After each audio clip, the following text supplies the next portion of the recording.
ይሄን እንግዲህ በምታዩት ጊዜ ልዩነቱን ታያላችሁ። ይሄኛው ፈካ ይላል፣ አንደኛው ደግሞ ጠቆር ይላል።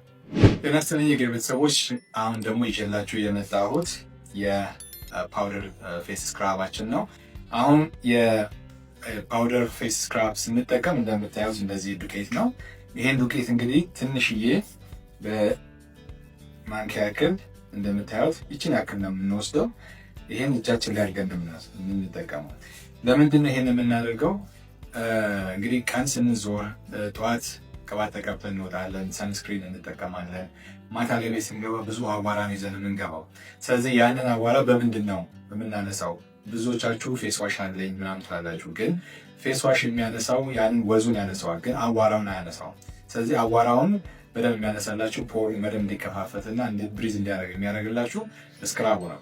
ያ ስክራብ ደግሞ ራሱ የቻለ ግሬድ አለው። ፊታችሁን መዋጨር የለበትም።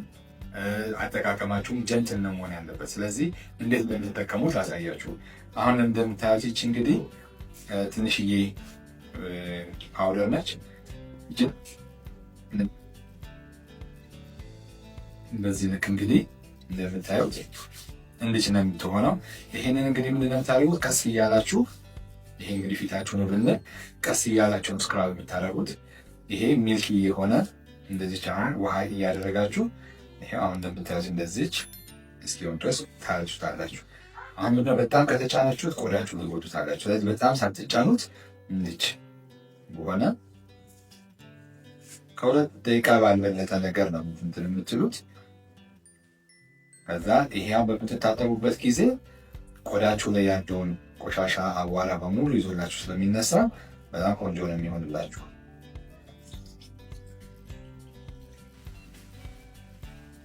ራሳችሁ ታዩታላችሁ።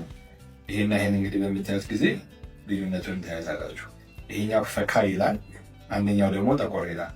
ያ ማለት ነው ስክራብ ያገኘው ቀዳዳዎቹ ሁሉ ተከፋፍተው በደንብ ታያላችሁ ከዚህኛው ይልቅ እና ከዛ በኋላ የቡና ዘይትም አፕላይ ባረጋችሁ ጊዜ ኦሬንጅ ወይንም አፕላይ ባረጋችሁ ጊዜ ይሄ ነገር በደንብ ወደ ውስጥ ይገባል፣ ቆዳችሁ ይቀበላል፣ በደንብ ብሪዝ ማድረግ ይችላል ማለት ነው።